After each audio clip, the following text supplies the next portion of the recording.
So the question is, write short accounts of Muslim beliefs in the following: angels, books, and prophets. We will not discuss that. But the question we are going to discuss is the B part. Explain the relationship between these three articles of belief. So now, if we first pick up angels. Angels deliver revelation. They are responsible for delivering the revelation. They bring it from Allah subhanahu wa ta'ala and they send it to the Prophet. Okay, and what do? They bring blessings also.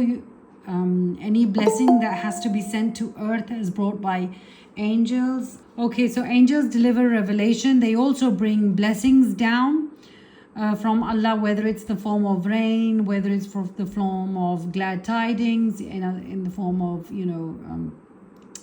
the ruh, the soul that has to be blown into even the mother's womb, whether it's any ni'mah that you receive, is all brought down by angels. And then again, angels are the same who bring on azab. If any azab is to come on a nation, it's the angels who bring it down. Now, and angels are responsible for writing the good and the bad deeds on the book of deeds that are present. These angels are present at our shoulders, ready to write it on the book of deeds. And they work for Allah. They are dedicated, devoted, working for Allah and totally obedient. Now, how are they related? How is the angels related to prophets? As I say here, angels deliver revelation and prophets receive revelation. So can you see the relation between the two? Then here I said they bring blessings, whereas glad tidings of blessings, different prophets talk about or spread the news of glad tidings. They bring glad tidings of blessings. In other words, the good news about blessings that a person will receive in this life and the next are brought down by prophets. Now, if I go back, bring on azab. The angels are the one that bring on the azab, and if we go to prophets, they are the ones who warn about this azab that is going to come if they do not be obedient towards Allah. So can you see the relation between the angels and the prophets? And then the prophets also, if we go back, angels, they write the good deeds and they write the bad deeds. And what is the duty of the prophets, all of the prophets? It's that they are the ones who tell you, they order amr bil ma'ruf, they order the good, wa nahi anil munkar, and they are the ones who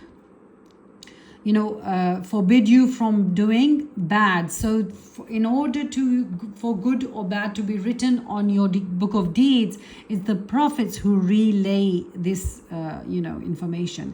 And then if I go back, they work for Allah, and if I go forward, prophets spread the message for Allah. The prophets are doing exactly the same.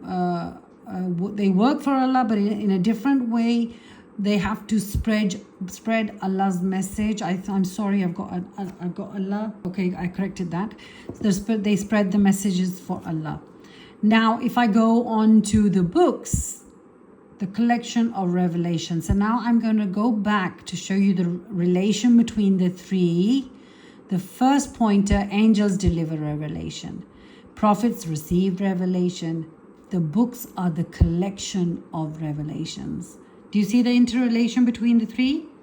Is it visible? Then glad tidings of blessings collected. In other words, any glad tidings that ever came to earth before that present book that is being, that we are talking about, they would be mentioned in the book. And glad tidings of, like if we take the Quran, that the glad tidings that we're going to get in the hereafter are all mentioned in the book. So if I go back, the angels are the ones that bring the blessings, the glad tidings, in other words, and prophets are the one who spread the glad tidings, tell people about, the blessings. And then the books collect all the glad tidings, all the messages of blessings are collected in the book. Now, if you see, the third pointer is they warn of azab, in other words, stories.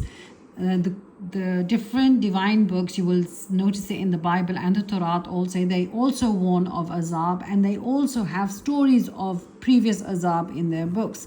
So if I go back, angels bring on azab, the prophets warn of azab, and then the book has the collection of all different stories where azab befell, and then again the collection of the warning of azab are present in the books. Now then collection, what does the books have? The books, the revealed books have defined good and bad. Good and bad are defined in the book. So if I take you back, angels are the ones that write the good deeds and bad deeds, and then Amr bil Maruf, the ones who spread, teach the message of what is good and what is bad, and then it's defined in the books. Good and bad are defined in the religious books. And then the last pointer here is the divine books are or is the message of Allah.